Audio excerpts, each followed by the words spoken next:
एक बार रिवाइज करा देता हूं। इंटरनल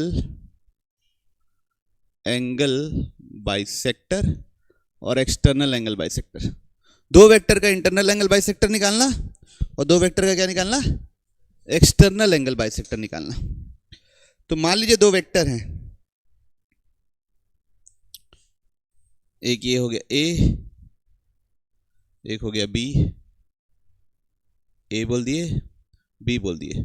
तो ए प्लस बी लिखने से ही इंटरनल एंगल बाइसेक्टर नहीं दिखता है ना, इंटरनल बाइसेक्टर, क्योंकि ए प्लस बी से तो पैरेललोग्राम बनता है और पैरेललोग्राम का डायगोनल बनता है, ए प्लस बी से पैरेललोग्राम का डायगोनल बनता है और पैरेललोग्राम का डायगोनल बाइसेक्टर हो जरूरी नहीं है।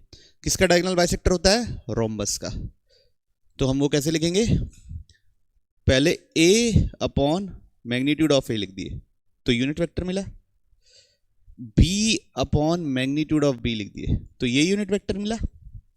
ठीक है, जब दोनों का डायरेक्शन तो वही है जो पहले था, लेकिन मैग्नीट्यूड सेम हो गया, मतलब अब ये क्या बन गए, रोम्बस।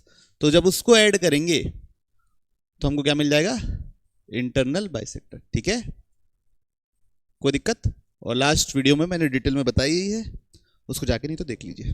ठीक, अगला एक्सटर्नल। अब बात है एक्सटर्नल की, थोड़ा सा सोचिए। ये वेक्टर को आप ऐसा कर लीजिए, इस वेक्टर को आप ऐसा कर लीजिए। इंटरनल एंगल अगर 60 डिग्री है तो एक्सटर्नल एंगल होता है 120 डिग्री वेक्टर में। अगर इंटरनल अगर 60 है तो एक्सटर्नल 300 नहीं होता। तो अगर इंटरनल अगर थीटा है तो एक्सटर्नल क्या होगा, 180 माइनस थीटा। ओके, तो इन लोग का ये चाहिए, ये वाला वेक्टर चाहिए, क्योंकि वेक्टर में दो वेक्टर का एंगल 180 से कभी बड़ा नहीं होता। तो इसको माइनस कर रहे हैं ए को, तो कैसे लिखेंगे, B upon magnitude of B minus A upon magnitude of A into बाहर लैम्डा। ठीक है, उल्टा भी कर सकते थे, ए अपॉन ये, क्योंकि लैम्डा पे डिपेंड करेगा, लैम्डा अगर प्लस डालोगे तो प्लस मिलेगा, माइनस डालोगे तो माइनस मिलेगा। सबको क्लियर? ये था इंटरनल एंगल बाइसेक्टर और एक्सटर्नल एंगल बाइसेक्टर। ए वेक्टर क्या दिया है, 7i minus 4j minus 4k। B vector क्या दिया है बच्चा लोग, minus 2i minus j plus 2k। Determine the vector C बताना है along internal angle bisector between A and B. C internal angle bisector है ए एंड बी का। तो हम लोग को क्या लिखना पड़ेगा, lambda times A upon mod of A plus B upon mod of B. किसी को दिक्कत नहीं? C is equal to lambda times A vector क्या है, ए वेक्टर है 7i minus 4j minus 4k। इसका मॉड क्या है, 7 का स्क्वायर 49 प्लस 32 कितना होता है 81, इसका मॉड कितना है 9 प्लस बी वेक्टर क्या है minus 2i minus j plus 2k। इसका मॉड कितना है बच्चों, 4 प्लस 4 प्लस 1 9, तो 3। बच्चों इसको सॉल्व करके मेरे को बताइए ये सी वेक्टर ओवरऑल आ की तरह है ना, लैम्डा टाइम्स अंदर आई के साथ क्या आ रहा है, जे के साथ क्या आ रहा है और के के साथ क्या आ रहा है। ठीक है, एलसीएम मैं ले देता हूं आप लोगों के लिए, 9 होगा एलसीएम।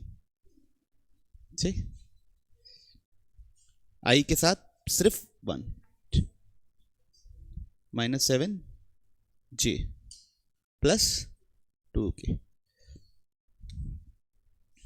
अब मेरे को लैम्डा निकालना पड़ेगा ताकि मैग्नीट्यूड मेरा क्या हो जाए पूरा ओवरऑल 5√6। ठीक है, तो अभी मैग्नीट्यूड कितना है, अभी मैग्नीट्यूड है मॉड ऑफ सी इस समय, अभी मैग्नीट्यूड है अंडर रूट आई के साथ क्या है लैम्डा बाई 9 का square plus minus 7 lambda by 9 का whole square plus 2 lambda by 9 का होल स्क्वायर। ओके, क्लैरिटी है? तो ये कितना है 5√6, लैम्डा सबसे बाहर, 1/9 स्क्वायर कितना होता है बच्चों 1/81 प्लस 49/81 प्लस 4/81। ओवरऑल कितना बन रहा है बच्चों 54/81 दोनों 9 के टेबल में आते हैं, आते नहीं आते? 9 6 जा 9 9 जा, फिर और आते हैं 3 2 जा 3 3 जा, 27 के टेबल में भी आते थे। ठीक, तो लेमडा कितना आया बच्चों यहां से? 5√6 इंटू √3/√2। तो कितना आ रहा है लेमडा, देखोगे ध्यान से तो 15। कितना आ रहा है लेमडा? 15। तो पूरा वेक्टर क्या बन गया? लेमडा की जगह 15 डाल दो, कर लेंगे आगे।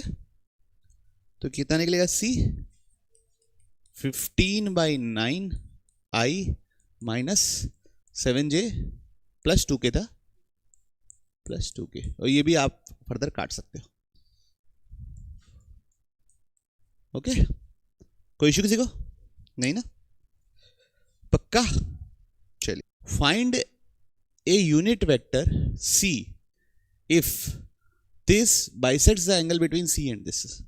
मतलब इस बार ये बाइसेक्टर दिया हुआ है, कुछ नहीं दिया है तो इंटरनल एंगल बाइसेक्टर मानना, वो इन दोनों को बाइसेक्ट करता है, तो C पता करना है। और C एक क्या है? Unit vector. C एक क्या है? Unit vector.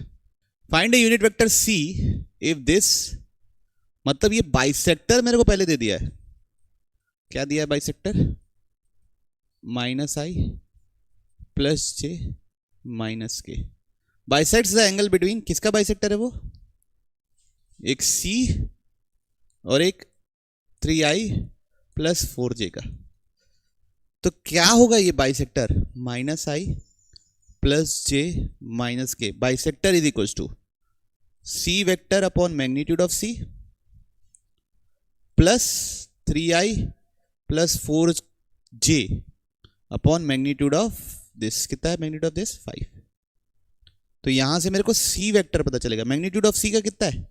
1। तो यहां से C वेक्टर पता चला 1। C upon 1 is equal to -I plus J minus K minus 3I minus 4J whole divide by 5। तो कितना निकला ओवरऑल C वेक्टर? कितना आया? -8I ना, -8I/5, फिर प्लस J/5 माइनस 5K/5। तो भैया ये यूनिट वेक्टर है कि नहीं? डायरेक्शन तो मेरे को चाहिए, लेकिन उसका मैग्नीट्यूड क्या चाहिए? 1। डायरेक्शन यही चाहिए, तो इसका मैग्नीट्यूड कितना है पता कर लो। इसका मैग्नीट्यूड कितना होगा? √64/25 प्लस 1/25 प्लस 25/25। कितना है इसका मैग्नीट्यूड बच्चों? 25 नीचे, ऊपर कितना बन रहा है? 64 प्लस 1 65, 65 प्लस 25 90। तो 90/25 को लिख सकता हूं क्या मैं? 3√10 डिवाइड बाई 5। तो हम लोग क्या करेंगे, पहले तो -1/5 मतलब 1/5 बाहर ले लिए, तो अंदर बचा -8I plus J minus 5K। अब इसको इससे डिवाइड कर दिया, इसके मैग्नीट्यूड से, 3√10/5 से, तो 5 कट गया। तो ये जो वेक्टर निकला वो क्या निकला? C vector. यूनिट भी है और डायरेक्शन भी वो है। कोई दिक्कत इसको नहीं? पक्का? Clarities concepts. OABCDE is a regular hexagon of unit 2 in XY plane in first quadrant। तो एक रेगुलर हेक्सागोन है बच्चों।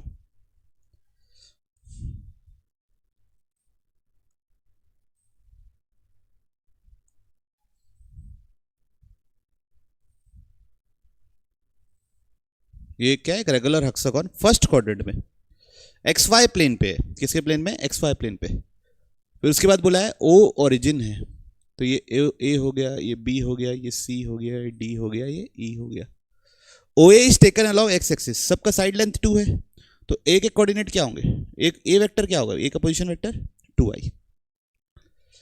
ए point P is taken parallel to Z axis, तो ना एक पॉइंट P यहां कहीं लिया गया Z एक्सिस में, आप समझ लीजिए ये ब्लैक बोर्ड पे ही आपका हेक्सागन रखा है, पॉइंट P ये XY प्लेन हो गया, तो Z प्लेन ये हो गया आपकी तरफ, तो पॉइंट P यहाँ कहीं है, ठीक है, ये पेन करने पॉइंट P है, ठीक है।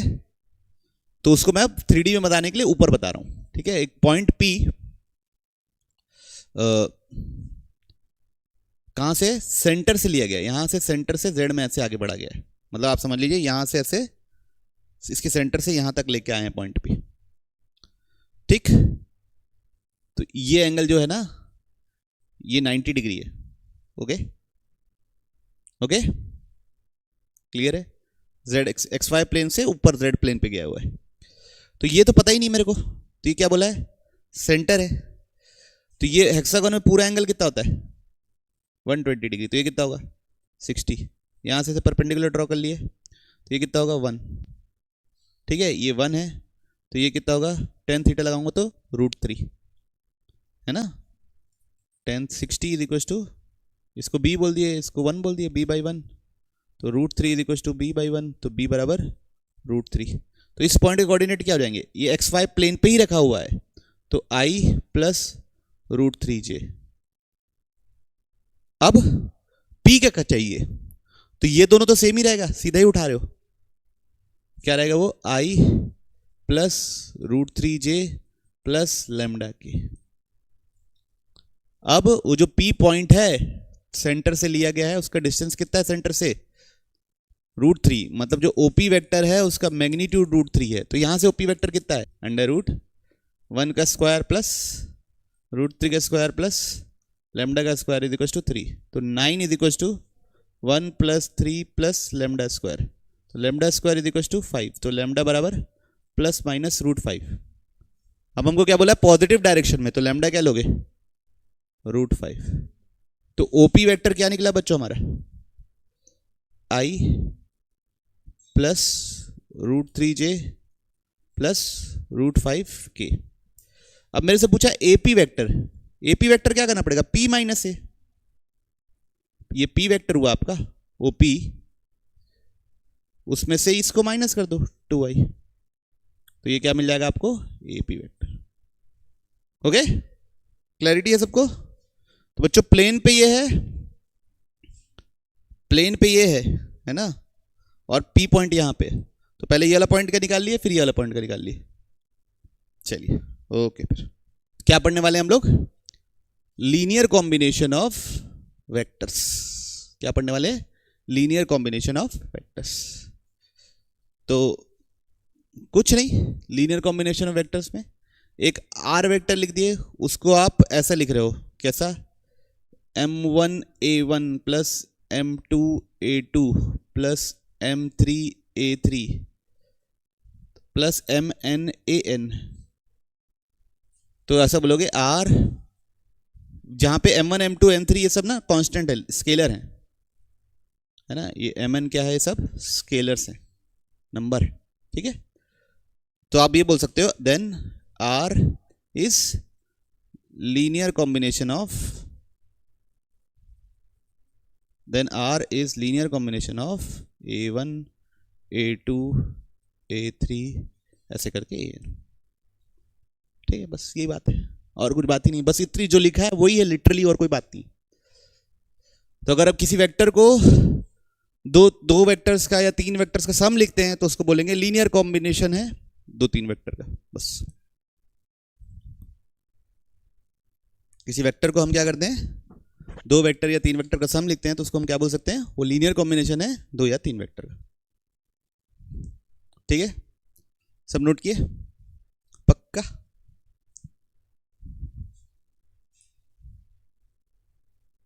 ठीक, नेक्स्ट दबाओ, कोई दिक्कत, ये लिखा भी होगा बच्चों, R is said to be linear combination if there, R को ऐसा सम जैसे लिख सकते हैं, बढ़ाओ आगे, चलिए। अब वर्ड है लीनियरली इंडिपेंडेंट वेक्टर्स, ठीक। अगर एक वेक्टर को दूसरे के टर्म्स में ना लिखा जा सके तो उसको बोलेंगे लीनियरली इंडिपेंडेंट। जैसे मैंने A is not equal to lambda times B, है ना, A को B के टर्म्स में नहीं लिख पा रहा हूं अगर मैं, तो बोलूंगा A and B are linearly independent. बात समझ में आ रही? या ए को lambda B plus mu C के टर्म्स में नहीं लिख पा रहा हूं अगर मैं, तो मैं लिखूंगा ए इज लीनियरली इंडिपेंडेंट ऑफ क्या बच्चों, बी एंड सी। ठीक है, समझ रहे बात को? लीनियरली इंडिपेंडेंट मतलब लीनियर टर्म्स में नहीं लिखा जा सकता उसको, लीनियरली इंडिपेंडेंट, इतना क्या सोचना। अब इधर देखिए, अगर कोई ऐसा लिख दिया है इसी केस में कोई ऐसा लिख दिया है M A plus N B बराबर 0, इस केस में इफ ऐसा लिखा हुआ है, तो ये कब 0 हो सकता है आप खुद सोचिए। ए और बी वेक्टर है ना, A and B are non zero vector. देखो दो सूरत हाल पे 0 हो सकता था ये पहले भी। एक ये हो सकता था कि ए बराबर लिख सकते थे minus N by M B, minus N by M B. ठीक है, ए बराबर क्या लिख सकते थे, minus N by M B, तो 0 हो जाता, एक दूसरे माइनस हो जाते, 0 हो जाता ना। तो लेकिन ये तो लिख नहीं सकते ना, A is equal to lambda times B, ये लैम्डा है ना कोई कांस्टेंट, ये तो लिख नहीं सकते, तो ये ऐसा नहीं हो सकता। दूसरा क्या हो सकता है, एम 0 हो और एन 0 हो, तभी हो सकता है। ये दो केसेस हो सकते हैं, तो कौन सा होगा अगर लीनियरली इंडिपेंडेंट है? तो फर्स्ट वाला। अरे बात सुनने सबको? तो अब ये लाइन देखिए, ये लाइन बढ़िया बढ़िया से पढ़िए, ये सब लीनियरली इंडिपेंडेंट वेक्टर्स हैं। तो इसी चीज को एक्सटेंड करना है अगर, तो सब के जो स्केलर हैं वो 0 होंगे, तभी ये लीनियरली इंडिपेंडेंट है, या लीनियरली इंडिपेंडेंट है तो स्केलर सब 0 होंगे। समझ में आई बात? तो कहने का मतलब क्या है Vaishnavi, m1 a1 plus m2 a2 plus m3 a3 plus m4 a4, ऐसे करते करते mn an बराबर 0 दिया है वह, और बोल दिया है कि इफ a1 a2 a3 ये सब क्या है, लीनियरली इंडिपेंडेंट, मतलब एक को दूसरे के टर्म्स में नहीं लिखा जा सकता लीनियर कॉम्बिनेशन जैसे, तब क्या होगा, देन आप मुंह खोल के बिंदास लिख सकते हो कि m1 m2 m3 ये सब क्या होने वाले हैं, 0 होने वाले हैं। क्यों? अगर एक को दूसरे के टर्म्स में लिख लेते तो हम लीनियरली डिपेंडेंट बोलते ना यार, नोट भी करते जाना ना। A pair of non collinear vectors is linearly independent, हो गई। A pair of non collinear vector is linearly independent. एक को दूसरे के टर्म्स में नहीं लिख सकते ना। A can not be written as lambda times B, तो उसको हम क्या बोलेंगे, क्या, इंडिपेंडेंट, लीनियरली इंडिपेंडेंट। तो बच्चों ये जो प्रूफ लिखा हो ना, ये अब भी एक्सप्लेन किया हूं, वही प्रूफ है। ठीक है, इसमें ज्यादा लोड नहीं लेना, नहीं है तो आपको रीड कर लेना क्या लिखा हुआ है। अब तीसरा, अगर 3 नॉन कोप्लेनर वेक्टर हैं तो वो भी लीनियरली इंडिपेंडेंट होंगे। 3 क्या है, नॉन कोप्लेनर वेक्टर, मतलब M A plus N B plus M N P C ऐसा लिखा हुआ है। अगर ये 0 है देन एम एन और पी तीनों क्या होंगे, 0 होंगे। ठीक है, नॉन कोप्लेनर वेक्टर मतलब तीनों का प्लेन अलग है, एक एक्स प्लेन में है, एक वाई प्लेन में है और एक जेड प्लेन में। ठीक, चलिए अब एक इंपॉर्टेंट बात, जैसे ए अगर मैं लिख दिया हूं लैम्डा टाइम्स बी, है ना, ऐसे लिख दिया हूं A is lambda times B, इसका मतलब A and B are collinear, सब जानते हैं। ठीक है, क्यों? क्योंकि लाइन सेम है, बस डायरेक्शन अपोजिट हो सकता है, मैग्नीट्यूड में अंतर हो सकता है। डायरेक्शन सेम है ना, मतलब डायरेक्शन पैरेलल है या एंटी पैरेलल है, समझ रहे? पैरेलल नहीं, डायरेक्शन सेम है या अपोजिट है, एग्जैक्ट अपोजिट, और मैग्नीट्यूड में चेंज आ सकता है। एक ही डायरेक्शन, मतलब लाइन ऑफ एक्शन एक ही है दोनों का। काट दूंगा मैं ये सब, ठीक है। तो इसको क्या बोल देंगे, कोलिनियर। अब इधर देखिए, if A is equal to lambda B plus mu C, A is equal to lambda mu plus mu C, then A को आप लीनियर कॉम्बिनेशन लिख रहे हो बी और सी का, then A B and C are coplanar, एक ही plane के हैं, तभी आप लीनियर कॉम्बिनेशन लिख सकते हो। अगर एक प्लेन के नहीं है, मतलब ए को आप बी और सी के टर्म्स में नहीं लिख सकते, देन क्या बोलेंगे, नॉन कोप्लेनर। देन क्या बोलेंगे, नॉन कोप्लेनर। ठीक है, कोई इशू किसी को नहीं। देखिए कैसे, एक वेक्टर मैंने बना दिया बी, एक वेक्टर बना दिया मैंने बी, एक वेक्टर बना दिया मैंने सी, ठीक है। और मेरा वेक्टर ए यहां कहीं पे है बेचारा, कहां पे है, यहां कहीं पे है बेचारा। इसको बोल दिया ओ, इसको ऐसे जोड़ दिया, मेरे को ये वेक्टर चाहिए, ओ ए वेक्टर चाहिए, है ना। तो ओ ए वेक्टर बनाने के लिए मेरे को क्या करना पड़ेगा, मैं क्या कर रहा हूं अभी के लिए, सी से ये जो सी के पैरेलल एक वेक्टर यहां पे खींच रहा हूं, चलेगा आप लोगों को, ठीक है। और बी के पैरेलल वेक्टर यहां पे खींच रहा हूं,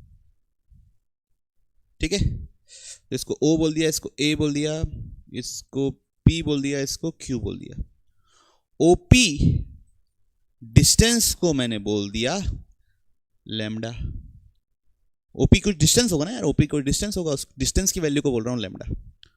ओ क्यू डिस्टेंस को बोल दिया मैंने म्यू, ठीक है, बोल दिया तो बोल दिया। अब ओ ए वेक्टर क्या होगा, OP plus P A, agree कर रही पब्लिक, ओ ए वेक्टर क्या होगा, OP plus P A. P A और ओ क्यू एक ही चीज है क्या, यस सर एक ही चीज है, क्योंकि दोनों तो पैरेलल वेक्टर है ना। तो ओपी वेक्टर को क्या लिखोगे, लैम्डा, तो उसका मैग्नीट्यूड हो गया, डायरेक्शन क्या हो गया उसका बी, और ये क्या हो गया म्यू सी, ओ ए क्या हो गया ए। तो को प्लेनर होगा तभी तो लिख पाऊंगा मैं ऐसा, अगर प्लेन ही अलग रहता तो ऐसे थोड़ी ना पहुंचता कि मैं ऐसे करके पहुंच जा रहा हूं, है ना, समझ रहे बात को। तो को प्लेनर रहेंगे तभी, अच्छा अगर ये प्लेनर रहेंगे, ऐसा रहेगा, तो मैं ऐसा भी बोल सकता हूं A B and C are linearly dependent, क्या वर्ड यूज करूंगा, लीनियरली डिपेंडेंट। कोई इशू किसी को नहीं, पक्का सच्ची, कॉन्सेप्ट समझ में आया, गाड़ी बढ़ाऊं आगे। तो अगर आप ऐसा जीरो लिख ले रहे हो और सबके सब जीरो नहीं है, मतलब क्या, if m1 a1 plus m2 a2 plus m3 a3 dash dash dash dash mn an and not all of m1 m2 m3 are zero, मतलब m1 m2 m3 non zero है, इसका मतलब एक को दूसरे के टर्म्स में लिख सकते हो, देयरफॉर ये कुल क्या होंगे, लीनियरली डिपेंडेंट, ठीक है, कोई दिक्कत तो नहीं। ये लिखा हुआ इंग्लिश में, मैंने लिख दिया आपको अंग्रेजी में, ठीक। अब अगली बात, a pair of collinear vector will be always linearly dependent, A triad मतलब तीन of coplanar vector will always be linearly dependent, लिख लीजिए, होगा ना भाई, फैक्ट है, फैक्ट है जी, फैक्ट है। ये हो गया पूरा आपका एक वेक्टर ए, ये हो गया पूरा आपका एक वेक्टर बी। तो बच्चों ए बी वेक्टर ऐसे पूरा बढ़ाते जाओ आगे, तो ना ए बी वेक्टर से एक प्लेन बनता है, क्या बनता है, प्लेन बनता है। ए बी वेक्टर से क्या बनता है, plane. A B vector comprise करेगा एक प्लेन को, ठीक है। सिर्फ एक वेक्टर है तो वो लाइन कंप्राइज करेगा, दो वेक्टर से बन रहा है तो दो वेक्टर इंक्लूड करके क्या बन सकता है, एक प्लेन।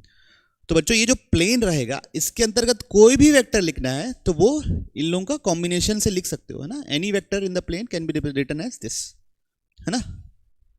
क्या लिखेंगे, any vector in plane of A B,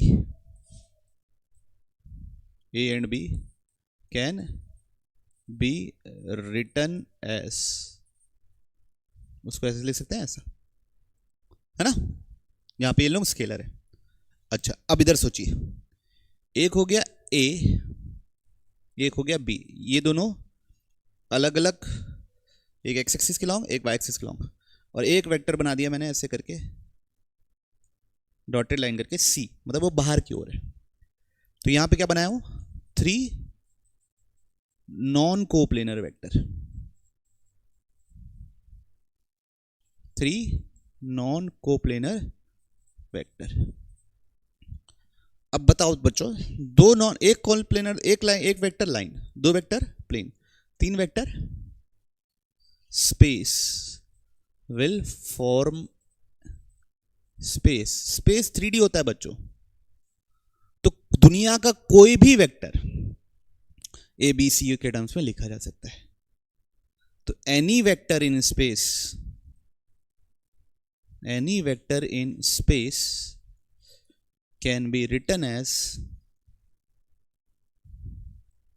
linear combination, अगले लाइन में लिखता हूं, any vector in space, any vector in space, मेरी बात भी सुनना, हैंडराइटिंग खराब है। Any vector in space can be written as, जैसे D lambda A plus mu B plus gamma C, कोई भी दुनिया का वेक्टर। तो इस कहने का मतलब क्या है कि अगर 4 वेक्टर हैं तो लीनियरली इंडिपेंडेंट है कि डिपेंडेंट है? हाँ, ऑलवेज लीनियरली डिपेंडेंट। क्योंकि अब 3D से आगे कहां जाओगे बच्चों, 4D, 4th डायमेंशन आप जानते हो, हम लोग चर्चा किए हैं, क्या है टाइम। मैंने आपको एक अच्छी पिक्चर बताता हूं उसको समझने के लिए क्रिश की बात है, सोर्स कोड देखिए आप लोग बच्चों। उसमें क्या होता है कि एक ट्रेन में बम ब्लास्ट होने वाला रहता है, तो बार बार वो समय में पीछे जाता है, फिर आगे जाता है, फिर समय में पीछे जाता है, आगे जाता है। वो 1.5 मिनट के अंदर को उसको बम ब्लास्ट को रोकना रहता है। तो प्लीज उस पिक्चर को देखिए, आपको बेहतर समझ में आएगा डायमेंशंस के बारे में। हाँ, 4th dimensions, break the wall. तो भाई सीरियस है, वो असली कहानी होगी।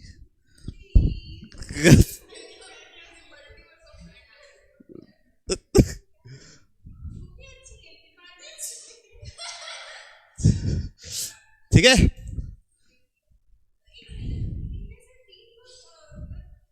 तीन से स्पेस बन जाएगा तो चौथा वेक्टर तो उसके टर्म्स में लिखा ही जा सकता है। अरे आई जे के लिखा हूं तो दुनिया का हर वेक्टर आई जे के टर्म्स में लिख सकता हूं ना, है ना। लेकिन 3 लोग रहते थे तो 3 लोग लीनियरली डिपेंडेंट भी हो सकते हैं, इंडिपेंडेंट भी हो सकते हैं। लेकिन 4 लोग हैं, 4 का झुंड है, तो लीनियरली डिपेंडेंट ही होगा। ठीक है, बढ़िया, आगे चलिए। अब देखिए पूरी लाइनें हैं बढ़िया आपसे जमी हुई लाइन से, कितना मजा आएगा आपको लिखने में। नोट्स करके लिखिएगा, NOTES। 2 collinear vectors are always linearly dependent, अभी लिखे। 2 non collinear non zero vectors are always linearly independent, लिखे। 3 coplanar vector are always linearly dependent, लिखे। 3 non collinear are always independent, लिखे। More than 3 vectors are always linearly dependent, लिखे। ठीक है, यहां तक लिखिए 4 पॉइंट। अब 3 पॉइंट्स, 3 पॉइंट्स, पॉइंट्स मतलब पॉइंट, ऐसा 3 points with position vector A, B and C are collinear. अब वो कोलिनियर कब होंगे उसके बारे में चर्चा दी है। ठीक है, इफ जब हम उसको इस फॉर्म में लिख सकें, है ना। वो दो कंडीशन, एक ये कंडीशन और ये कंडीशन को मीट करे। मैं ये चारों पॉइंट लिखो, फिर मैं चौथा समझाता हूँ, पांचवा समझाता हूँ आपको क्या है। वापस एक जगह लोड करके लिख लीजिए ना, वहां तो तितर पितर करके लिखा हुआ है। ठीक है, ठीक है, पूरे का ये लिखो, फिर आखिरी लिखो, फिर मैं आखिरी वाला समझाता हूँ क्या है। ठीक, देखिए अब क्या बोला है, ये वाला तीसरा वाला पॉइंट पढ़ रहे हैं। 3 पॉइंट्स कोलिनियर के क्या कंडीशन है।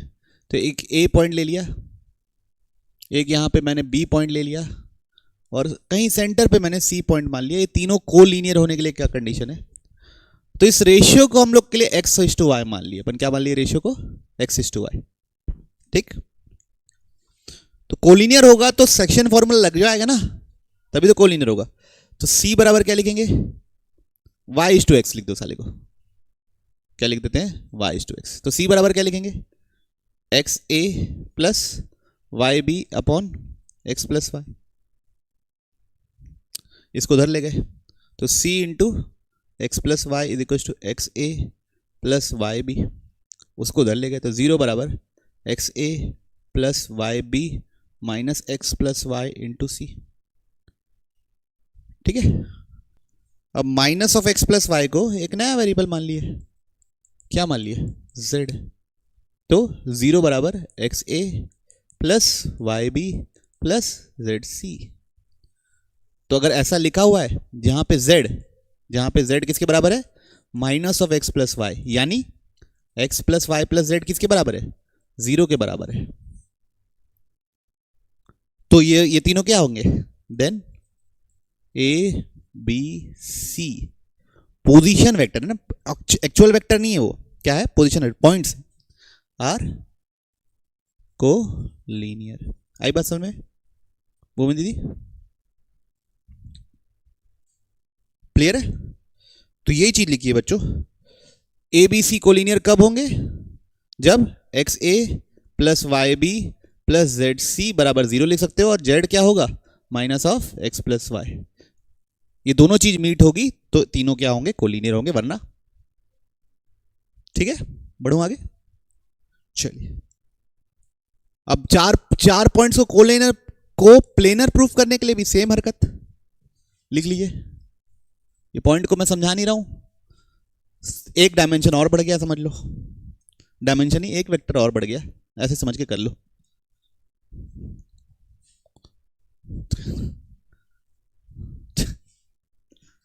मतलब डायमेंशन बोल के गड़बड़ करवा दिया।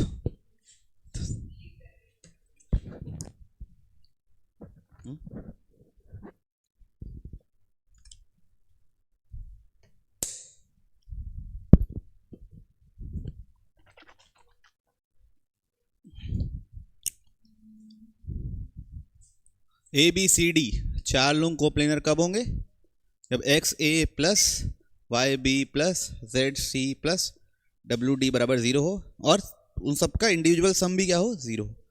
और ये वेक्टर नहीं है, ये क्या है, पॉइंट्स है, पोजीशन वेक्टर है ना, याद रखना।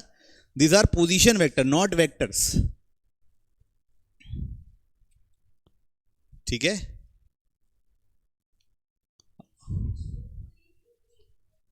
कोलिनियर था, 3 लोग में कोलिनियर था,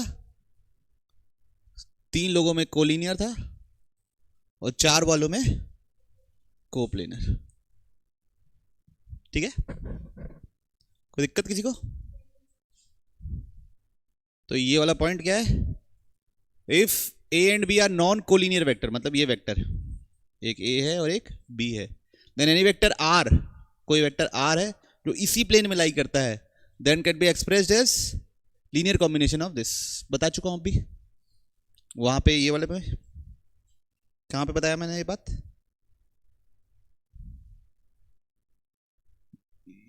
यहां पे एक्सप्लेन करी नहीं, यहां पे कहां एक्सप्लेन किया यार, यहां पे। इस प्लेन के किसी भी वेक्टर को मैं ऐसे लिख सकता हूं, बताया था। ठीक है, तो थ्योरम नंबर 1 यही है। हाँ, स्टेटमेंट लिखना है, प्रूफ पहले कर चुके हैं, तो बातचीत हम पे, प्रूफ क्या है, ये तो बातचीत ही है, वो पहले कर चुके हैं। आर को क्या लिख सकते हैं, ये बोल रहा है x A plus Y B, हम लोग लैम्डा म्यू लिखे थे, कोई दिक्कत थोड़ी ना है, कोई भी लेटर लिखो। तो बच्चों अगर ये भी मैंने बता दिया, अगर 3 नॉन कोप्लेनर वेक्टर है तो कोई भी वेक्टर हो दुनिया का, 3 नॉन कोप्लेनर वेक्टर है तो कोई भी वेक्टर हो दुनिया का, वो क्या लिख सकते हो, X A plus Y B plus Z C, जैसे दुनिया का कोई भी वेक्टर हो। ठीक है, ये भी पहले चर्चा कर लिए ना जब मैं शुरू में थ्योरी पढ़ाया था, है ना, कि 2 प्लेन्स, 2 वेक्टर से प्लेन, 3 वेक्टर से स्पेस। अब कोई भी वेक्टर इन सब पे डिपेंडेंट होगा ही होगा। बढ़ाऊं आगे गाड़ी। अब ये देखिए, ये एक इंपॉर्टेंट थ्योरम है कि एक वेक्टर ए है बच्चों, क्या लिखा हुआ है, a1 i plus b1 j a2 j plus a3 k। एक वेक्टर b है b1 i plus b2 j plus b3 k। एक वेक्टर c है c1 i c2 j c3 k। अब ये तीनों कोप्लेनर है। कोप्लेनर का मतलब, कोप्लेनर का मतलब क्या होता है, सेम प्लेन में। इसका मतलब मैं a को क्या लिख सकता हूँ, lambda b plus mu c लिख सकता हूँ, लिख सकता हूँ ना। इसका मतलब a1 i plus a2 j plus a3 k is equal to lambda times b1 i b2 j b3 k plus mu times c1 i plus c2 j plus c3 k। ठीक, कोई इशू। अब दोनों के आई component को compare करोगे तो a1 क्या निकलेगा, lambda b1 plus mu c1। a2 क्या निकलेगा बच्चों, lambda b2 plus mu c2। a3 क्या निकलेगा बच्चों, lambda b3 plus mu c3 निकलेगा। होगा, ऐसा तो होगा। तीनों का आई, जे और के कंपोनेंट को कंपेयर किए। अब इधर देखिए क्या बोल रहा है थ्योरम, कि इस डिटर्मिनेंट की वैल्यू 0 होगी। कोप्लेनर रहेगा तो इस डिटर्मिनेंट की वैल्यू क्या होगी, 0 होगी। अब डिटरमिनेंट की वैल्यू क्यों 0 होगी, अगर मैं R1 को R1 minus lambda R2 minus mu R3 लिख दूं तो क्या होगा, A1 minus lambda B1 minus mu C1, इसकी वैल्यू क्या होगी, तो ये पूरा रो क्या बन जाएगा, तो पूरा रो 0 बन गया तो डिटरमिनेंट क्या हो जाएगा, तो ये इसलिए। ठीक है, तो 3 वेक्टर कोप्लेनर है कि नहीं वो पहचानना बहुत आसान है। उनके सारे कंपोनेंट्स का, आई जे के कंपोनेंट्स का क्या बना लिए, वेक्टर। अगर उसका डिटरमिनेंट 0 है तो 0 और नहीं है तो नहीं। समझ में आया सबको, वेरी वेरी इंपॉर्टेंट थ्योरम बच्चों। इसको हम लोग एसटीपी से भी समझेंगे, दोबारा स्केलर ट्रिपल प्लॉट पढ़ेंगे उससे भी समझेंगे, लेकिन यहां से भी हमने समझ गया कि क्यों हो रहा है। क्लियरिटी है सबको, पक्का, सच्ची। तो ये थी बच्चों थ्योरी किसकी, ये वेक्टर्स हैं, एक ये वेक्टर है, एक ये वेक्टर है और एक ये वेक्टर है। सबका इनिशियल पॉइंट सेम है। ठीक है, इनिशियल पॉइंट सेम है तो फाइनल पॉइंट नहीं पता, लेकिन वेक्टर पता है तो फाइनल पॉइंट भी निकल जाएगा सबका। तो वेक्टर ए दे दिया है, वी ए लिख देते हैं 2i प्लस 3j। और बच्चों क्या दिया हुआ है कि इन सब का इनिशियल पॉइंट 1 1 है। तो जो भी वेक्टर होता है वो क्या होता है, final point minus initial point. Final point को मान लिए ai प्लस bj और इनिशियल पॉइंट क्या हो गया, i प्लस j। तो अगर यहां से देखूंगा तो a प्लस bj क्या मिलेगा बच्चों, उधर जाके प्लस होगा तो 3i प्लस 4j। तो फाइनल पॉइंट, पहले का फाइनल पॉइंट क्या हो गया, 3,4। सिमिलरली सेकेंड वाले का फाइनल पॉइंट क्या होगा बच्चों, 6,7। और थर्ड वाले का फाइनल पॉइंट क्या होगा बच्चों, 9, लैम्डा प्लस 1। सब में वही करना है ना। जैसे ये वेक्टर बी है तो उसके लिए 5i plus 6j final vector minus initial vector, तो उधर जाके ऐड होगा तो ये मिलेगा i6 और j7। सेम इधर। अब ये तीनों क्या होना चाहिए, सेम लाइन पे। तो इन दोनों से स्लोप कितना निकलेगा, 3/3। और इन दोनों से स्लोप कितना निकलेगा, lambda plus 1 minus 7 upon 9 minus 6। दोनों क्या होंगे बच्चों, सेम होंगे, एक ही लाइन पे बोल रहा है। तो 1 is equal to lambda plus 1 minus 7 ना अपॉन 3। तो 3 is equal to lambda minus 6। तो लैम्डा इज इक्वल टू कितना निकला, 9। क्लैरिटी है सबको, पक्का। चलिए, तो क्या लिखा हुआ है, A B and C are 3 non zero vectors, no two which of is collinear. लेकिन A plus 2b is collinear with C, तो क्या होगा, लैम्डा टाइम सी लिख दिया, इक्वेशन 1। तो यहां से ए लिख देता हूं बच्चों, क्या लिखूंगा, लैम्डा सी माइनस 2b। ठीक। अब b and 3c, b plus 3c is collinear with a, तो म्यू a लिख दिया, है ना, कोलिनियर तो ऐसे लिख सकते हैं। तो यहां से a क्या लिख सकता हूं बच्चों, b by mu plus 3c by mu. लेकिन बच्चों हमको ये पता है कि a यूनिकली एक्सप्रेस्ड होता है अगर b और c के टर्म्स में लिखोगे तो। इसका मतलब c के साथ यहाँ पे जो है, c के साथ यहाँ पे क्या है, लैम्डा, वहां पे c के साथ क्या है, 3/μ, वो दोनों बराबर होंगे। और यहाँ पे b के साथ क्या है, -2, यहाँ पे b के साथ क्या है, 1/μ, वो दोनों भी बराबर होंगे। तो यहाँ से म्यू कितना निकला, -1/2, और यहाँ डाल दिए तो लैम्डा कितना निकला, -6। अब इसको किसी भी इक्वेशन में डाल दो, पहले इक्वेशन में डाल देते हैं, तो क्या आएगा, a plus 2b minus 6c, तो a plus 2b plus 6c बराबर 0।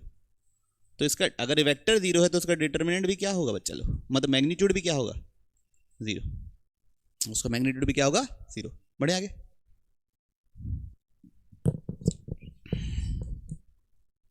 क्या किया हम लोग बच्चों, एक वेक्टर है a, इसको कैपिटल A बोल दिए, OA बोल दिए, a minus 2b plus 3c।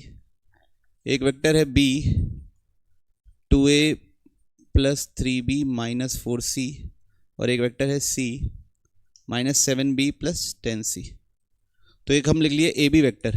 A B vector क्या लिखेंगे, दिस माइनस दिस, क्या बनेगा, a plus 5b minus 7c। A B vector ये से बनेगा ना, ओ बी माइनस ओ ए करके। ठीक। फिर अपन लिख लेते हैं ए सी वेक्टर, लिख लो, बी सी भी लिखने से भी आएगा, ऐसा नहीं है ना। ए सी वेक्टर लिख लो, ए सी वेक्टर क्या लिखोगे, -a प्लस 7c। तो इसमें से अगर मैं माइनस कॉमन ले लूँ तो a plus 5b minus 7c आ जाएगा। व्हाट इज दिस, ये है ए बी वेक्टर। तो A C is equal to minus of A B, तो ए सी को क्या लिख लिया आप लोगों ने, लैम्डा टाइम्स ए बी। इसका मतलब A C and A B are collinear. ठीक है। और बच्चों अभी आप लोग जो पूरा एकदम तथड़ पथड़ किए, उससे रेशियो भी पता चल चुका है। रेशियो क्या था कि ये पॉइंट इन लोगों को किस रेशियो में डिवाइड करता है, 2:1।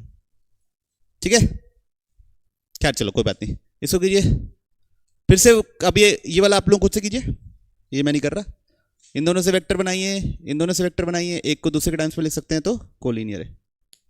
ठीक, करो। और रेशियो निकालने के लिए λ/1 मान के नॉर्मल सॉल्व करना। बच्चों इसका सेकंड पार्ट, फर्स्ट पार्ट ऐसी सेम करना है, ए बी लिखना, ए सी लिखना, और एक को दूसरे के टर्म्स में लिख सकते हैं तो कोलिनियर है। सेकंड पार्ट में कर रहा हूं। पॉइंट ए क्या है बच्चों, 1 2 3। पॉइंट बी क्या है बच्चों, 3 4 7। और सी बीच में है बच्चों, सी डिवाइड कर रहा है। पॉइंट सी क्या है, -3 -2 -5। रेशियो को मान लो आप, क्या कैसे सॉल्व करते पता है ना यार, k:1। क्या मान लिए, k:1। तो ये इसके लिए सेक्शन फॉर्मूला, तो -3 क्या लिखोगे, 3k + 1 अपॉन k + 1। यहां से k निकाल लीजिए, क्या आएगा, -3k -3 is equal to 3k + 1। कितना होगा बच्चों, -6k इज इक्वल टू -4, तो k बराबर -2/3। तो रेशियो क्या है बच्चों? 2:3। क्या इंटरनली एक्सटर्नली? एक्सटर्नली। ठीक है, कोई इशू किसी को? बढ़े आगे गाड़ी। डिटर्मिनेंट इसका अगर 0 है,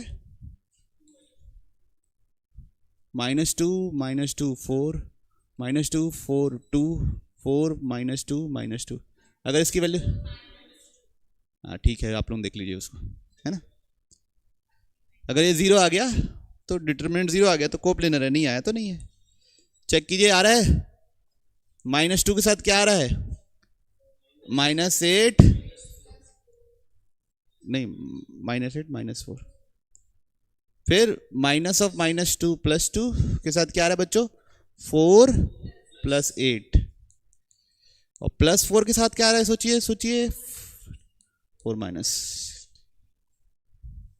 ये कितना हुआ? 12 2 ज़ा 24, ये कितना हुआ? 24, और ये कितना हुआ? -48। तो डिटरमिनेंट क्या आ गया? 0। इसलिए क्या है? कोप्लेनर। वो आपको बार बार प्रूफ नहीं करना पड़ेगा क्यों हुआ था। ओके, बढ़ाऊं गाड़ी आगे। तो आप लोग 2 पॉइंट अगला सेकेंड एक्सरसाइज अटेम्प्ट कर सकते हो, कुछ भी एक्स्ट्रा नहीं है ये, मतलब एकदम नॉर्मल सवाल। एक आध टेट्राहेड्रन वाले दिखेंगे तो उसको छोड़ दीजिएगा, बाकी सब नॉर्मल सवाल रहेंगे, सब अटेम्प्ट कर सकते हैं। ठीक है, अब अगला टॉपिक क्या पढ़ेंगे? Product of vectors.